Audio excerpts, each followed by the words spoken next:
Repentance, d'abord, il faut monter maintenant et tout ama. Au sentir réellement le lingo naza ko vivre. Et aller dignité ya ko sala mwana na Nzambe. Beaucoup de gens attendent le lobo za guérité na maladie na ba problème na parce qu'ils ont fait beaucoup de mal. Basi mingi bazui na libala batie na libala malongola bazem abomba mwana ne moko bo abota soki na kikwiti soki wa mwana ngazala kuna mais mobala bali mbala bike mwasi na ngazala ne na mwana te. Donc ce sont des choses aux salaki les gens moi va vivre ba comme une nouvelle naissance exacte parce que le gens ne se répand pas. La repentance, c'est ça la première doctrine de la religion chrétienne. Beaucoup de prédicateurs, beaucoup de serviteurs de Dieu, beaucoup des apôtres, beaucoup des évangélistes, beaucoup de prophètes, la majorité ne se répand pas. Repentance. Parce que la repentance est la porte du ciel. La repentance, quand quelqu'un se répand, Dieu s'humilie. Mais tu dois payer la cause. Et la Bible dit, il faut qu'il y ait le fruit d'une de ta repentance. Donc, quand on se repentit, bon moyona kalano salaki wana ozo ko continuer nango lisusu te.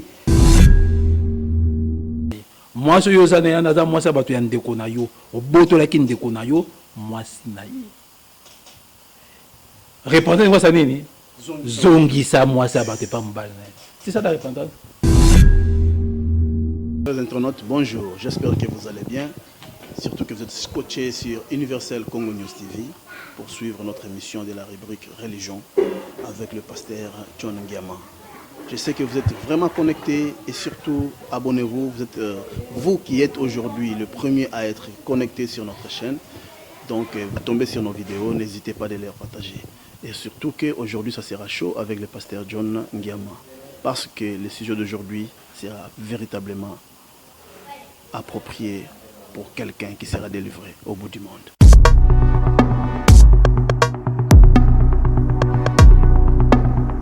Comme d'habitude, je ne suis jamais seul sur le plateau, je suis toujours accompagné avec l'homme de Dieu, la bouche autorisée de Dieu, l'instrument de Dieu qui sera représenté toujours parmi la parole de Dieu pour, n'est-ce pas, éclaircir les opinions et la compréhension du peuple qui sera édifié ce soir. Le pasteur John Ngiama, à qui je dis bonsoir. Bonsoir, bien-aimé dans les Seigneurs. Que Dieu te bénisse richement. Je suis ravi de te voir de nouveau dans l'église de Dieu vivant pour que nous puissions partager et que le peuple de Dieu puisse écouter la parole de Dieu à travers votre émission que Dieu vous a inspiré.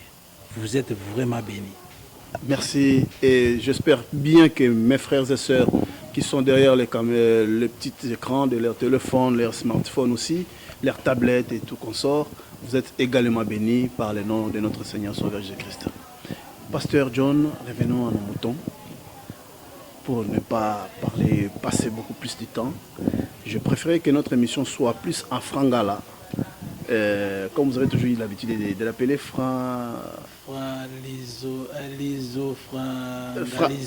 l'isofrangalisé. Donc ce qui veut dire portugisé, francisé, lingalisé. Donc c'est que, en bref, l'isofrancolisé. Donc nous allons parler en français, un tout petit peu en portugais et plus en plus à lingala pour la meilleure assimilation de la parole de Dieu. Donc, est-ce que pasteur John la fois dernière, est-ce que comment les enfants de Dieu peuvent avoir accès à devenir les enfants réellement de Dieu? C'était par une certaine formule. Et la formule en question, c'était l'ordonnance divine. Aujourd'hui, vous avez choisi ce thème. Et comment est intitulé le thème de ce soir? Thème, il y a pourquoi Lilo. En Angola, tout ça, vers 18h. Et tout ça en Luanda, précisément dans l'île, il y a Chikala. Comme thème, il y a Lilo, ils allaient suite. Ou bien, quand on approfondir sur ce que tu as sur l'ordonnance divine, n'importe quelle recette divine, recette pour le salut de l'humanité. Alors, tout le monde que apôtre Pierre, alors c'est une recette à Nzambé a inspiré qui c'était le jour de la Pentecôte. Dieu lui avait dit, a prescrit recette, a prescrit ordonnance divine pour nous recommander à Nzambé. Apôtre Pierre a dit, la première des choses, les gens doivent être d'abord repentis. Bon la mitema, ok le banzambe tout est bon dans mon thème, bon le motema, sengi pardon à Dieu, sengi pardon arranger bon moyen bon na bato basala ki mabe. Après deuxième étape, quelle étape il y a baptême na mai na kombo ya Jésus Christ. Troisième étape il y a li botami siko na royaume ya Nzambe, na nzela ya nouvelle naissance, na nzela baptême du Saint-Esprit, na nzela don du Saint-Esprit. Nimta botami na royaume ya Nzambe. Lelo to lakaki na bana Nzambe, to lakaki na peuple de Dieu que to kolobela sur la repentance. Sur la repentance, ndenge nini la repentance ya mwana Nzambe sengeli ko sala. Pour la repentance ezali la porte. Ezali ekuki. Pona mutu afungula ya kokota na royaume ya Nzambe sur la repentance. Yesu ayebisi biso boye na Luc 24. Dans Luc 24 ezolo ya lisolo ya après résurrection ya Yesu Christ. Pour bato bakokanisa ke pasteur azolo ya kasi Pierre na jour ya Pentecôte. Attends malobango Pierre azolo ya na aloko tyango wapi? Est-ce que Yesu alobaki yango? Na mito bato be ko sala bongo. Pour ça, ordonnance divine. Ce qui est ordonnance divine, c'est qu'il peut mettre le bélango. Quelque part mettre le bélango. Pour qu'il peut inspiration dans l'apôtre Pierre a institué ce yango, a komayango, comme recette pour ayuka qui yango pas y mettre na Luc 24. Tango après résurrection na ye, les a des disciples moko comme avec Clopas, na muninga na ba pesa kombo ya muninga na été na Luc 24. Tango Yesu Christ asekui avant Yesu sakui asekwa tango azaki ne kulusu babomi ye ba sacrificateur ba yokani na bandeka apôtre Pierre ateyaki ba yokani na gouverne ba condamné innocent ba baké ne kulusu et au salmake confiance nyonso espoir nyonso tout au peuple ya Nzambe ba seguidor ya Yesu Christ ba disciple ya Yesu Christ to ba moni maître na bango confiance na bango bango ba yeba ke ete Yesu Christ ndinga yona ayekne ko libérer biso na maboko ya ba romain. Pour à l'époque c'était les romains nde bazali ko coloniser bana Israël. Bango ba que Yesu Christ mission yaki pour na ko libérer bango physiquement l'esclavagisme ya ba romain. Alors tandis que Yesu Christ yaki pour na yango te. Yesu Christ yaki pour na ko longa ba na esclavagisme spirituel. Pour na ko komisa bana na Nzambe. Alors ba des disciples bango kozonga bela na mboka na bango na idée na bango na ade eza na portugais eza na village na bango pour espoir na bango nyonso ici la kinao eza na Luc 24 na kozonga bango na nzela ba komi ko lobela tina na Yesu Kristo ba komi ko lobela makambo ya kotesaki ba komi ko pesa ba témoignage ba komi ko regretter biso kanisa ki boito eza na Luc 24 alors tant ozali ko lobela na tina na Yesu esengela apparaître. Ce qu'on a invité Yesu a yakanaï. Mais place ni yo ko pesa na kati ya bomo ino ce qu'on invité question mususu sango. Ce qu'on invité ya kuya. Mais esika ni yo ko pesa tango ya kuya. Bible ça que Simon la sirène. Simon le pharisien. Simon le pharisien invité payer Yesu. Atini convite Yesu aya na ndako ne na fête na ye.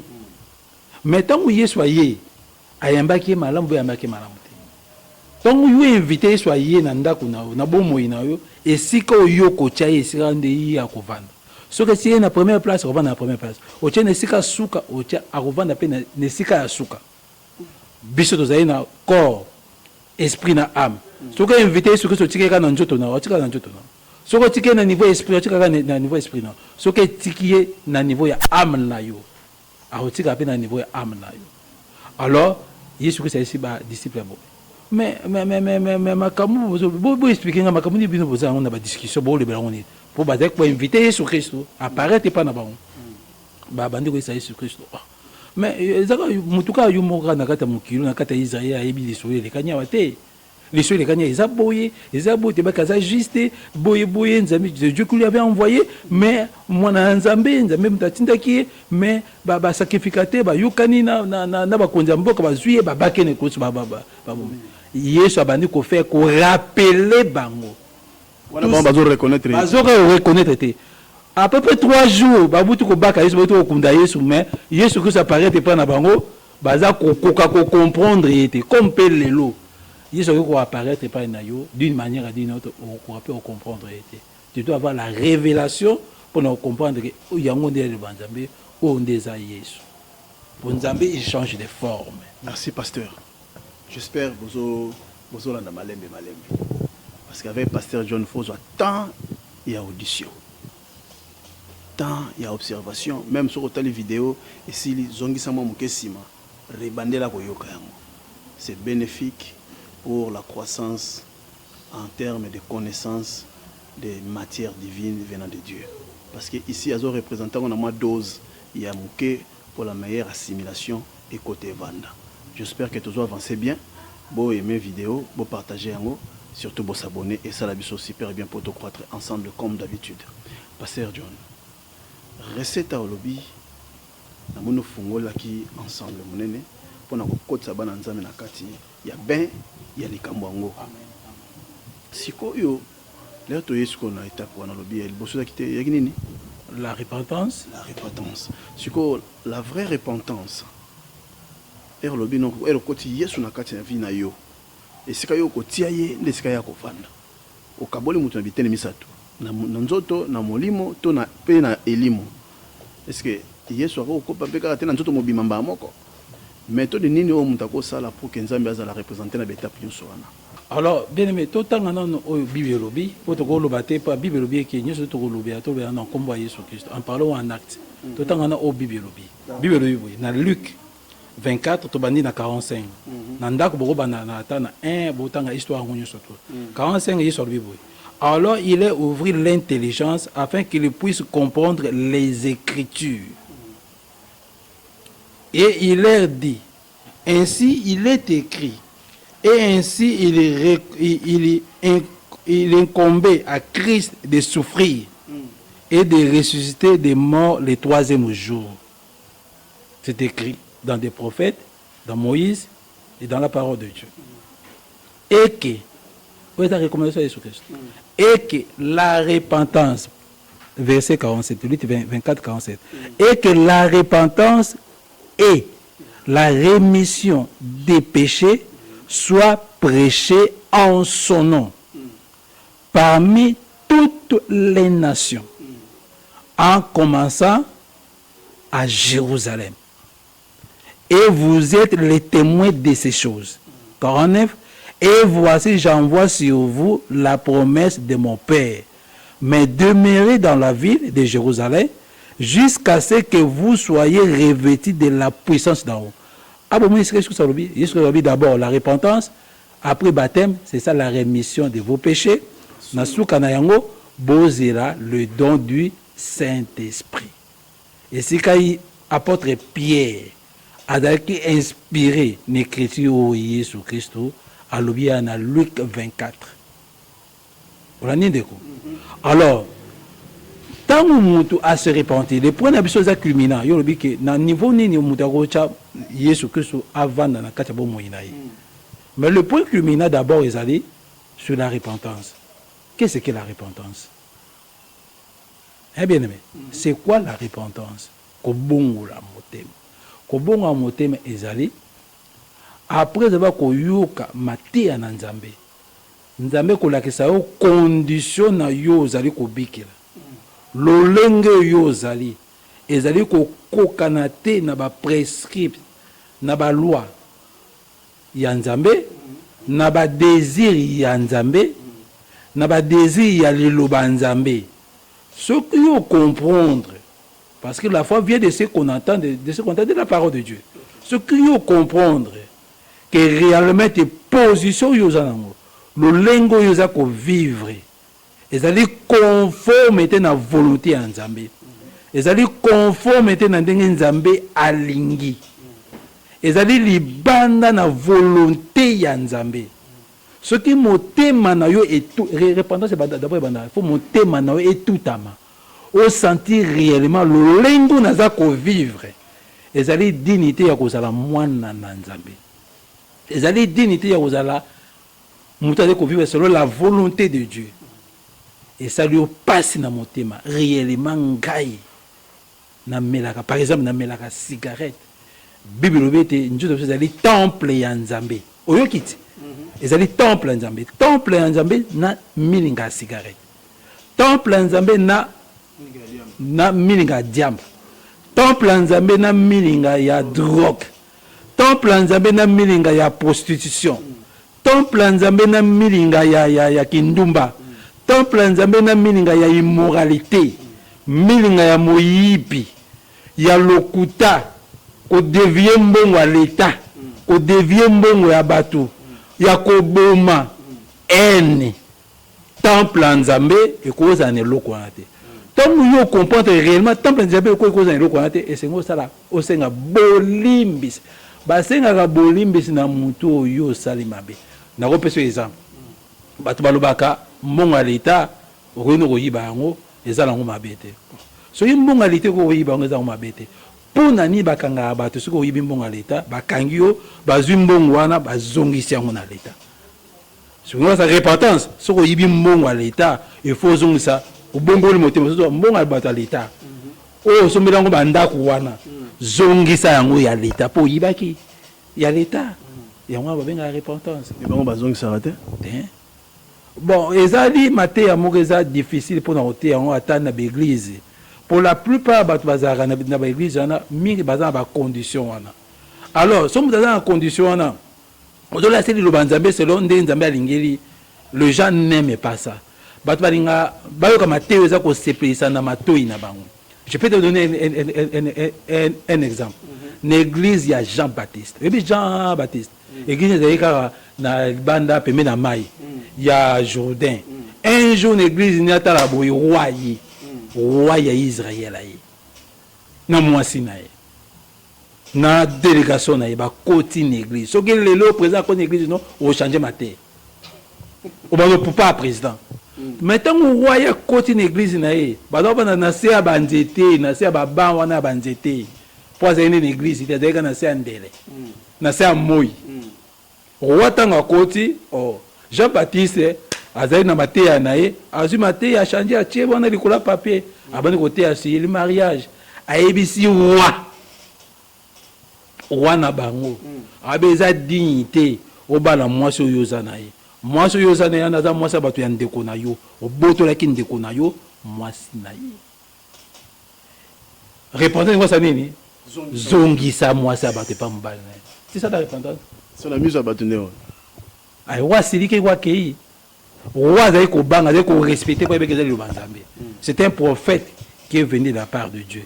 Mais moi si banda jour wana aina Jean-Baptiste ya mwata ngasala ki roi sala ki fête mwana ne moi si abinaki asengaki mutu ya Jean-Baptiste kanda wana akome déjà première dame reine pe mutu oyo azanda kutabana na zamba aliaka ba biloko zamba insecte zamba na ba miel balambela kutata biloko te alataka poso nyama aza sens c'était mine za jaune souki désordre aza indigène ayebisa ngai ke libalo nga za nango ewute pa nzambe te tandis que nga na bondo yake pa nzambe na beke na pesa nga mobali na pesa nga roi mais bible lobi azalaki mwasi bato le col mobali azalaki na bomoi il était lié avec envers son mari repentance roi boya mwasi zongisela mwasi wana epai ya mobali na ye azalaki ndeko na ye wa mwaya sala mwezala ete il a fui l'église a boyini le banzambe a continué. C'est ça la repentance. Mboka moko ya munene biangami Ninive. Il vivait mal. Bazai ko adorer Kindoki. Bazai ko adorer Kianda. Nzambe na banga zaki mami wata. Ils adoraient des choses bizarres. Mais tant Nzambe atindi Jonas, serviteur de Dieu. Bible, oui. La première de tous les enseignements de l'Église du Dieu vivant, c'est la repentance. Parce que la repentance est la porte du ciel. La repentance, quand quelqu'un se repent, Dieu s'humilie. Attends ma benne, tu te reposes sincèrement, Dieu est obligé de te pardonner. Mais tu dois payer la cause. Et la Bible dit, il faut qu'il y ait le fruit d'une de ta repentance. Donc, tant qu'on se repentit, bon, moyona kalano salakiwana, ozo ko continuer nango lisusu te. Et ça, c'est que l'homme salaki se tape wana basala wana relation sexuelle virale. Après, au Seigneur pardon, après quelques jours, tu t'es pas repenti, tu t'es repenti aux yeux secs. La repentance, c'est ça la première doctrine de la religion chrétienne.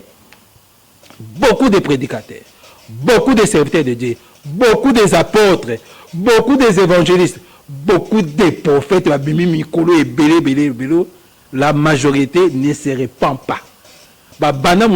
Sans la repentance sincère. C'est pour cela qu'il faut des gaffes sur gaffes, moyens à réparer en Ouézate. Pour naïa c'est normal. Alors, tandis que si quelqu'un, quand il a pardonné, il y a pardonné, parce que Dieu a dit, Père, pardonne-les.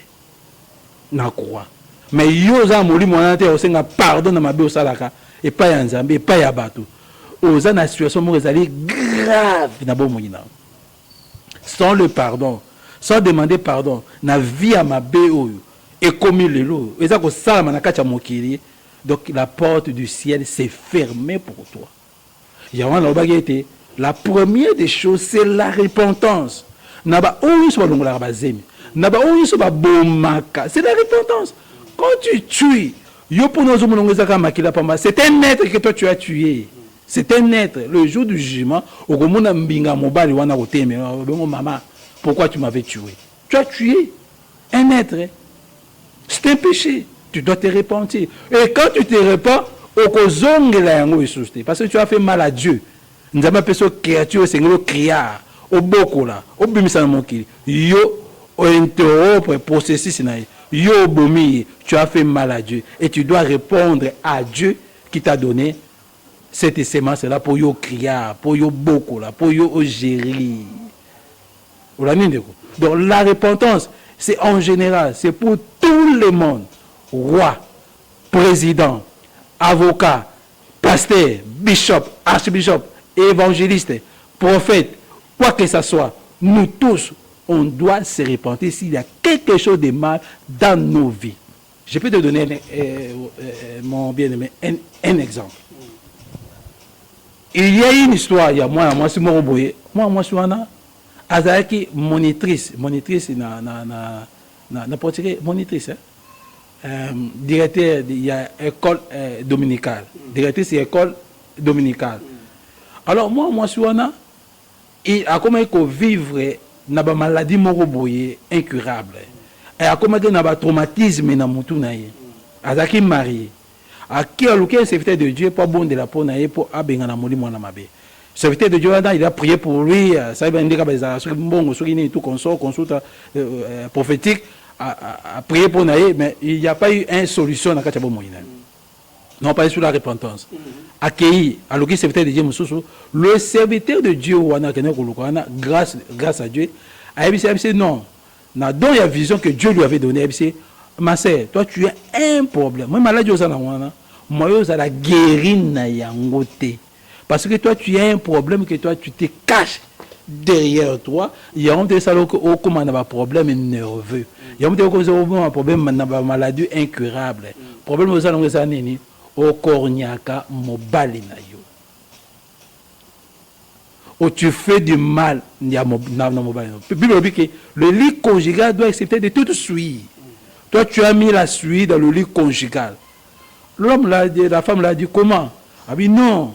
Ozana mobali oza ko vivre na ye. Mobali oza ko vivre na ye wana. Ozana ye ndako. Mais entre-temps au vivation na mobali mosusu. Mobali no akala. Mobali no kala so akutana na yo vuvu bokendaka na ye tu dois confesser ça à ton mari parce que aux ça m'a pas mobile now. La femme dit mais l'homme de Dieu lui a dit toi tu veux aller au ciel ou toi tu veux aller en enfer parce que la porte du ciel c'est la repentance. Porte n'est allée fermer, porte n'est qu'au fond ma cac ceux qui ont confessé au Seigneur pardon et pas mobile. Les balles koufa, les balles continuer, mbano limbisayo à continuer et ça dépendre na mobile na yo. Mais toi devant Dieu comme toi tu as confessé au comme libre. C'est ça la repentance. La repentance, tu dois payer le prix. Tu dois payer le prix pour la repentance.